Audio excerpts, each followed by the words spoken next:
Good morning, students. In our previous chapter, we have studied about the life of Jesus Christ, his birth, teachings, crucifixion, and the meaning of Good Friday and Easter.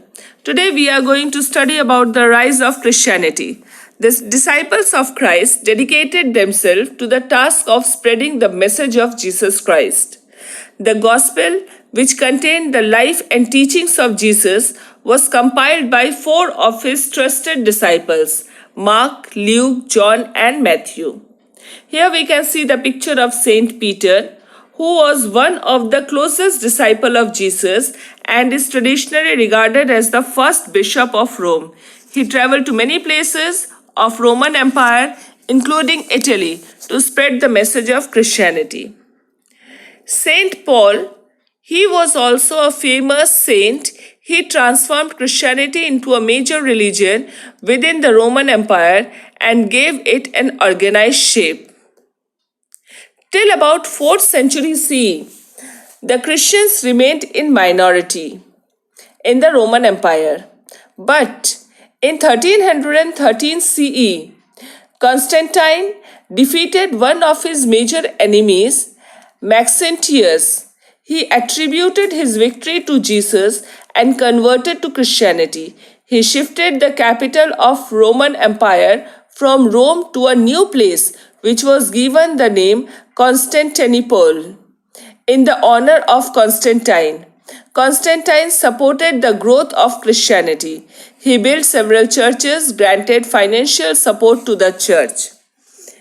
The St. Peter Church in Rome was declared to be the religious headquarters for the Christians. The bishop of this church, also known as the Pope, became the religious head of the Christians all over the world. Now, the holy book of the Christians was the Bible. It is said that in the Bible, all the teachings of Jesus has been written. Now we will study about the decline of the ancient Europe. By the 5th century, the Roman Empire began to disintegrate. Now, what are the reasons? First is the barbaric invasions. The Roman Empire faced frequent attacks from various Germanic tribes such as the Goths and Franks. These invasions came to be known as barbaric invasions. These tribes attacked, plundered, and ravaged many Roman territories.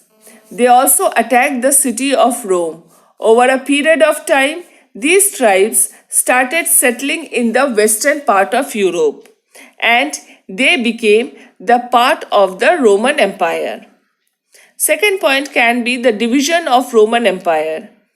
This time, the Roman Empire faced an acute political and economic crisis. The emperors were weak, and the people had to suffer from increased taxation and inflation. The Roman Empire was divided into two parts, the Eastern and the Western. The Eastern Roman Empire was known as the Byzantine Empire, with Constantinople as its capital. The western part of the Roman Empire ended by the 5th century when the barbarians overthrew the last emperor, Romulus, from there. So the decline of the western part of Roman Empire led to the formation of new centers of power. However, Christianity and the Roman Church remained one of the major unifying factors. So in this way, we have studied that though Christianity has been developed in Rome, but still slowly the ancient European, they declined. The Europe has been divided into two parts and the declination of Europe has been started. But the Christianity and the Roman Church, they remained as one of the superpower or unifying factor in Europe. That's all for today's chapter. Next period, we are going to continue with the spread of Christianity to other religion. Thank you.